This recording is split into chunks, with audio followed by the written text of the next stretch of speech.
Have you ever heard the story of the storks? Not just any storks, but a very particular family that lived in a small village, perched high on the last roof on the street. Their nest sat right above the home of a human family, and every year, the mother stork would return to lay her eggs. The father stork would stand guard, a silent, feathered sentinel on one leg. Life seemed peaceful, but trouble was brewing down on the street below. A group of boys, with more mischief than sense, made it their daily mission to torment the stork family. They'd gather under the house, singing a taunting song about the storks. The song was cruel, mocking the father for standing on one leg and threatening to harm the baby storks. The young storks in the nest could hear every word. They'd tremble, asking their mother, "What if the song is true? What if they really do that to us?" Their mother would try to soothe them. "Don't listen," she'd say. "Just focus on learning to fly. Once you can fly, we'll soar above them all. We'll go to the land of the pyramids, where the water is warm and the sun always shines." But the boys' words stuck. The little storks were terrified. One of them, the bravest and perhaps the most sensitive, was named Peter. He couldn't shake the fear. The constant taunting made him feel small and helpless. He'd huddle in the nest, his heart pounding with every jeer from below. The other baby storks felt it too. The joy of their little world was being poisoned by the cruelty of the children on the ground. The mother stork knew she had to do more than just offer comforting words. She had to give them a goal. Something to strive for that was bigger than their fear. "Listen closely," she told them one evening, as the sun began to set. "In that land of warmth and sunshine, the human children are different. They bring treats to the storks, delicious frogs and tasty little snakes. They sing beautiful songs, praising how we bring good luck and happiness." This painted a picture of a world completely opposite to the one they knew. A world where they were celebrated, not scorned. This vision of a better life sparked a fire in the young storks. They began to practice their flying with a new determination. The taunts from below started to sound distant, less important.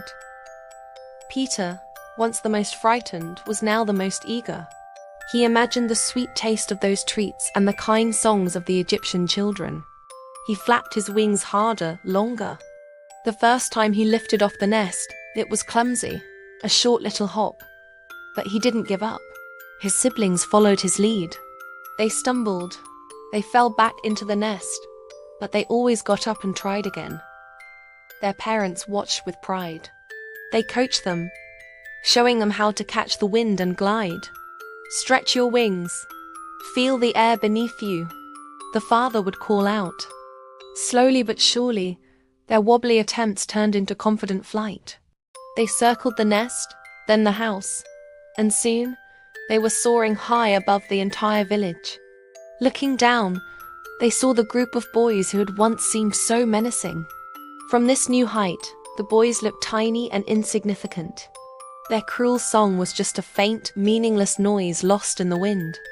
The fear was gone, replaced by a feeling of power and freedom.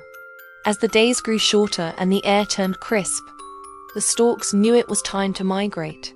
But before they left, the young storks had an idea.